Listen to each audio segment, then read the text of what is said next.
Assalamualaikum dan hai, nama saya Muhammad Arif.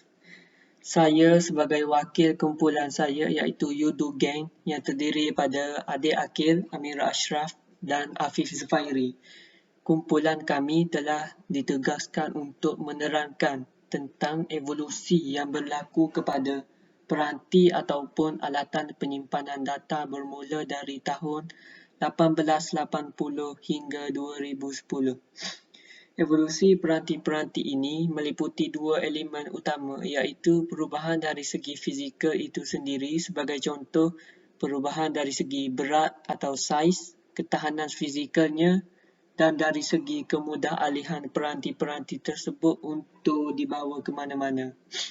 Selain itu, kami juga akan menerangkan tentang evolusi peranti tersebut dari segi yang tidak membabitkan elemen fizikal, sebagai contoh harga dan kebolehcapaian kepada sesuatu peranti penyimpanan data tersebut. Pada slide yang pertama, kita akan bermula pada peranti penyimpanan yang paling awal iaitu pada tahun 1880-an iaitu punch card. Saiz punch card ini telah kekal sama sejak era penciptaannya oleh Herman Hollerith iaitu 7 inci lebar, 3 inci panjang dan setebal 0.007 inci. Ianya telah digunakan pakai sebagai standard size bagi pengeluaran punch card pada masa tersebut. Untuk lebih memudahkan lagi, saiz punch card ini hanya sebesar wang kertas US dollar. Seterusnya, punch card mempunyai rata-rata 20 ke 22 kolom atau lajur dengan 8 posisi yang boleh digunakan. Namun seiring dengan peredaran zaman, penggunaan punch card semakin meningkat. Jadi penciptaan punch card yang mempunyai ketumpatan yang lebih tinggi mulai tercipta. Ianya supaya lebih banyak data boleh diakses. Sebagai contoh, punch card yang dihasilkan oleh syarikat IBM mempunyai lebih 80 lajur yang menggandakan jumlah data yang mampu disimpan. Sungguh pun begitu, pada pertengahan tahun 1970-an, penggunaan punch card mulai merosot kerana masyarakat dunia kini beralih kepada peranti yang lebih moden, iaitu pita magnetik. Seterusnya, kita akan menganjak sedikit ke tahun 1950-an, iaitu era penciptaan magnetic tape atau pita magnetik. Ianya merupakan adalah peranti penyimpanan data setelah punch card dan ia selalunya dihasilkan di dalam bentuk cartridge dan kaset. Pada zaman dahulu, pita ini hanya digunakan secara amnya sebagai penyimpanan data. Namun, pita yang lebih baru dan moden mampu digunakan untuk tujuan menyandarkan data bagi sesuatu sistem. Ia juga berfungsi sebagai peranti untuk mengarsip data dan juga boleh digunakan untuk perkongsian data. Pita ini dihasilkan daripada lapisan besi nipis hanya selebar 12.7 mm yang disaluti gangsa dan nikel. Ia mampu merekod 100 ke 128 karakter per inci dengan kelajuan merekod 12,800 karakter per saat. Untuk jangka masa penggunaan yang panjang, pita magnetik boleh rosak kerana pendedahan kepada kelembapan yang boleh mengakibatkan berlakunya hidrolisis, yang akhirnya mengakibatkan pita tidak boleh digunakan.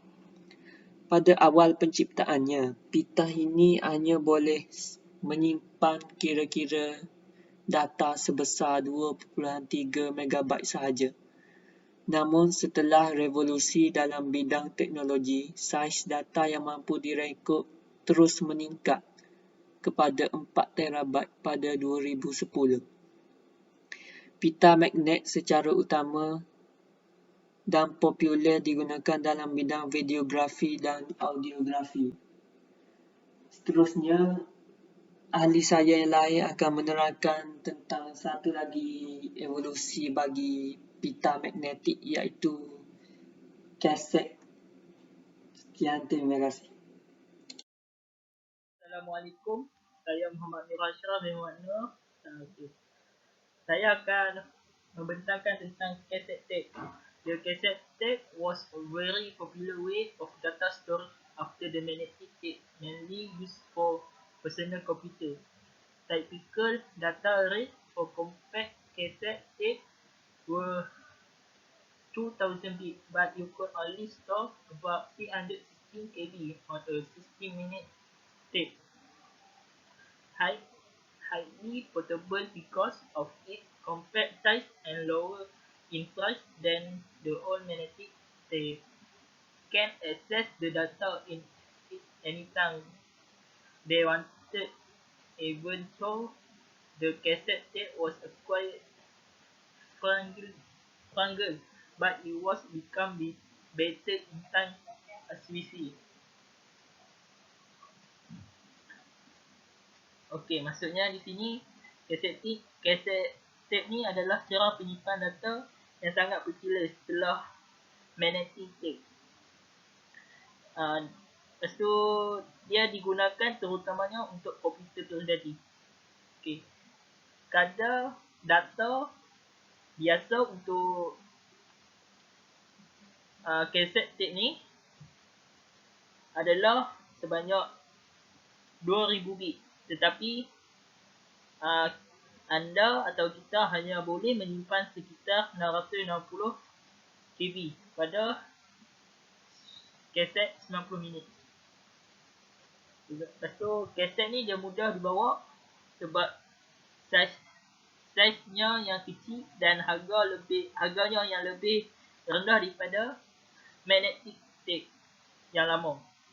Okey, lepas tu kaset tape ni dia dapat mengakses data di dalamnya pada bila-bila masa yang kita mahukan, walaupun kaset agak rapuh tapi ia menjadi lebih baik pada waktunya seperti yang kita lihat. Okey. Okey. Seterusnya saya akan sambung menerangkan tentang removable hard drive. Okey. First hard drive ever created was IBM model 315D, 15 until 24 inch. This with total capacity of 5 million characters. Even so, sound like big enough, but in reality it's just under 5 MB. The first hard disk with 1 GB size was sized as big as a refrigerator, so not very practical to use in terms of portability.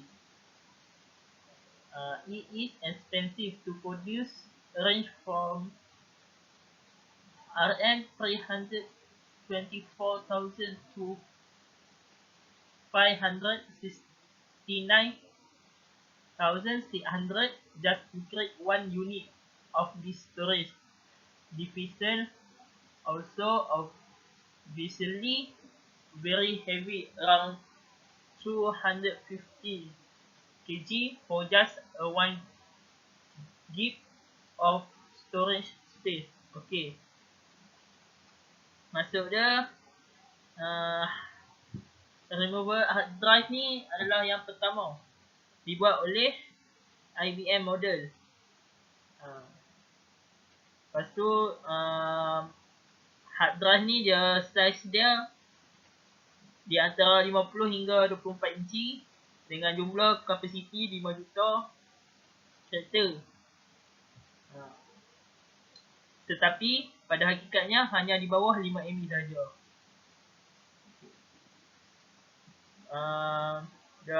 Cakap hard drive yang pertama ialah dengan bersaiz 1 GB adalah sebesar peti sejuk.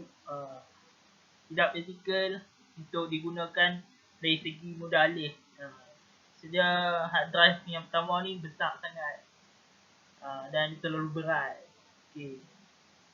Lepas tu harga untuk menghasilkan hard drive tu terlalu tinggi. Yang sangat berat, iaitu seberat 250 kg untuk 1 gig storage space sahaja. Itulah removable hard drive. Okey, seterusnya saya akan menerangkan tentang floppy disk. After the invention of removable hard disk, the floppy disk has spread and was mainly used till the late 1990s. The first floppy were 8 inch and later income 5 to 25 and 30.5 inch format. The first floppy disk had a capacity of only a mere 79.7 KB. Furthermore, this was read only. Then, after a year later, a read-write version was invented. Okay, maksudnya ni selepas penemuan removable hard disk yang boleh ditanggalkan, floppy disk ni dibuat dan digunakan terutamanya hingga 1960. Okay. Floppy disk yang pertama dibuat berukuran 8 inci dan kemudian dalam format 5 to 5 and 3.5 inci format. Okay. Floppy disk yang pertama juga hanya berkapasiti 79.7 KB dan cakra ini hanya boleh dibaca. Kemudian selepas beberapa tahun kemudian versi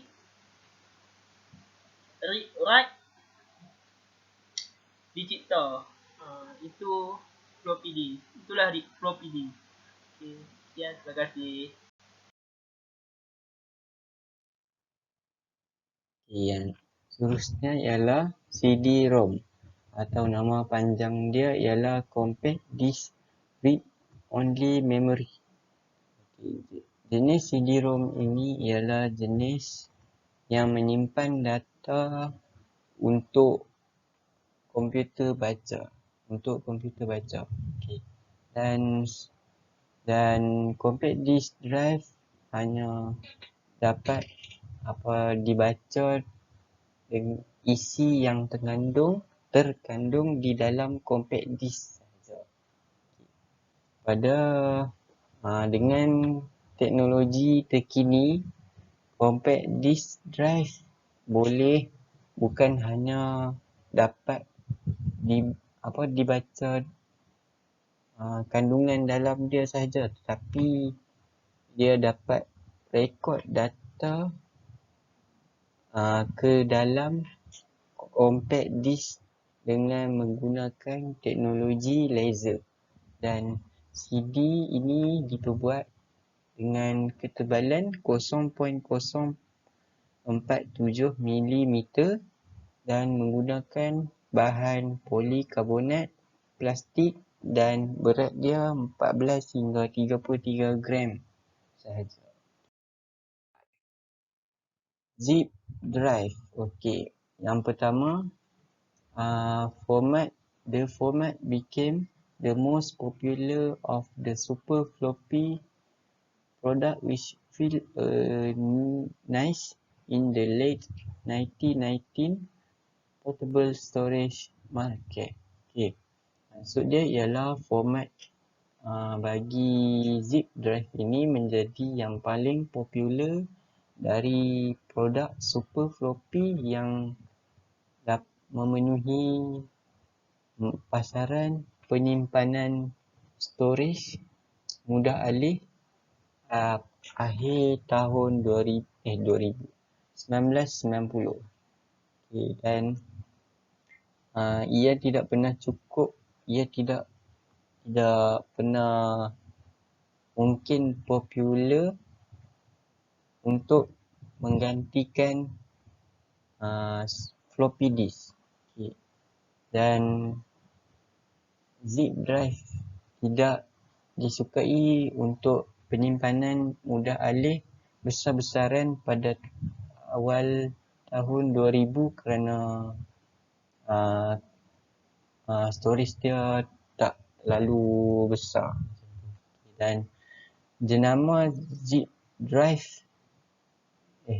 zip kemudiannya merangkumi CD writer yang dikenali sebagai zip 650 atau zip CD yang tidak mempunyai kaitan dengan zip drive. Okey. DVD-R. Saiz bagi DVD-R ialah 12 cm diameter dia dan ketebalan 1.2 mm. Berat ialah 16 gram. Okey. Ia fairly portable atau mudah alih. Mudah untuk kita bawa ke mana sahaja, tetapi ia terlalu besar untuk disimpan di dalam poket. Tapi DVD-R ni dapat disimpan di dalam beg khas. Beg khas untuk menyimpan DVD-R atau boleh simpan dalam beg biasa sahaja dan boleh dibawa ke mana sahaja seperti ke sekolah, ke pejabat dan banyak. Dan cakra CD, CDR, DVD-R dan DVD plus R harus mempunyai life expectancy atau jangka hayat yang panjang, iaitu 100 hingga 200 tahun atau lebih daripada itu.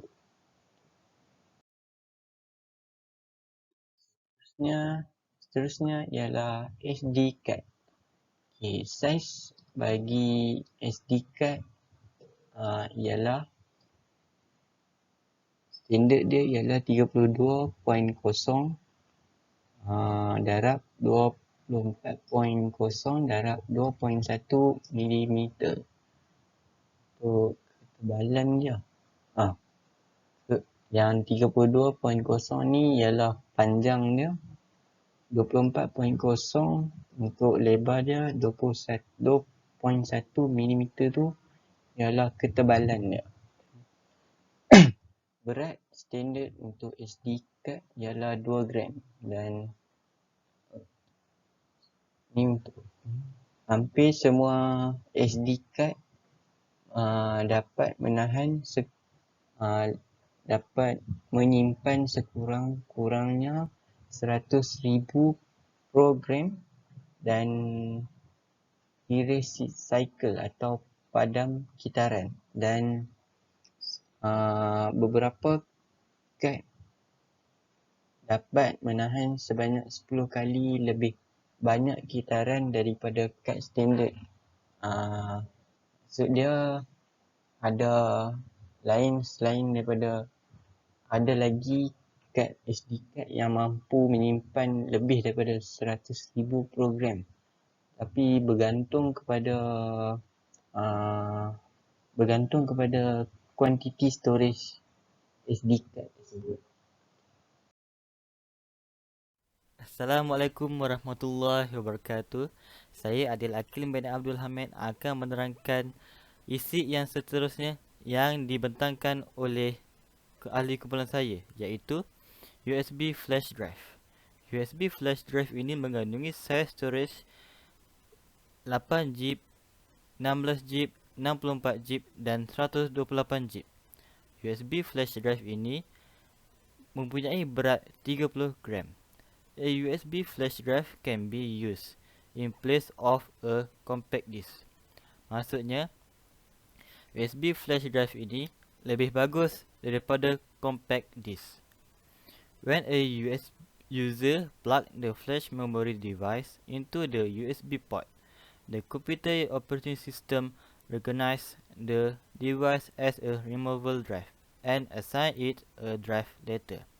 Maksudnya, bila user mencocokkan drive ini ke USB port di komputer, operating system yang di dalam komputer akan mengesan USB drive ni dan memberitahu fail yang berada di dalam flash drive ini. Yang terakhir, flash drive can last up to 10 years. Maksudnya, USB flash drive ini lebih tahan lama, iaitu 10 tahun. Yang terakhir, di era yang moden ini adalah penciptaan cloud. The cloud enable user to access the same file and application from almost any device because the computing and storage takes place on server in a data center instead of locally on the user device. Maksudnya, fail yang disimpan oleh user akan dimasukkan ke dalam server untuk digunakan di device lain atau di mana-mana tempat. Yang seterusnya iaitu contoh. Contohnya, a user can log into their Instagram account on a new phone after their old phone break and still find their old account in place with all their photos, videos and conversation history. Contohnya, user lama di device telefon yang lama boleh login akaunnya di phone yang baru tanpa kehilangan video, gambar dan maklumatnya.